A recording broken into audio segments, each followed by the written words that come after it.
Bombshell of this scary story so intriguing prisoner of the cursed forest.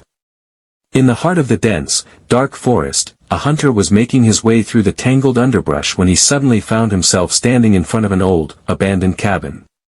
The air was eerily still, and the only sound to be heard was the faint rustling of leaves. As he cautiously stepped closer to the cabin, he noticed that the door was slightly ajar. He reached out and pushed it open, but as soon as he crossed the threshold, he felt a strange sensation wash over him.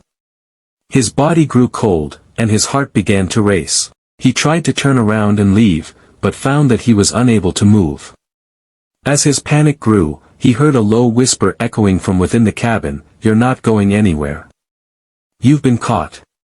The hunter frantically looked around, trying to find the source of the voice, but saw nothing except for a few dilapidated pieces of furniture. Then, out of the corner of his eye, he spotted a small, doll-like figure, made of twigs and leaves, hung from the ceiling. It was roughly fashioned in the shape of a man, with long arms and legs that dangled down. The figure seemed to be watching him, its eyes made of two shiny black pebbles following his every move. The hunter realized that this was no ordinary hunting trip, he had stumbled upon something far more sinister. The voice came again, louder this time, "You're my prisoner now, and there's no escape." Suddenly, the hunter felt a sharp pain in his leg as if something had bitten him.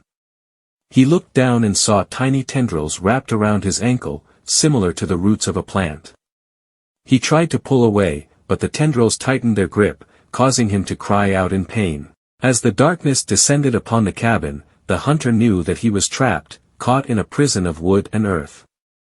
He screamed for help, but the dense forest swallowed up his cries, leaving him alone with his terrifying thoughts. The whispers continued, filling his mind with fear and dread. He knew then that he would never find his way out of this forest, and that his fate was sealed within the walls of the cursed cabin.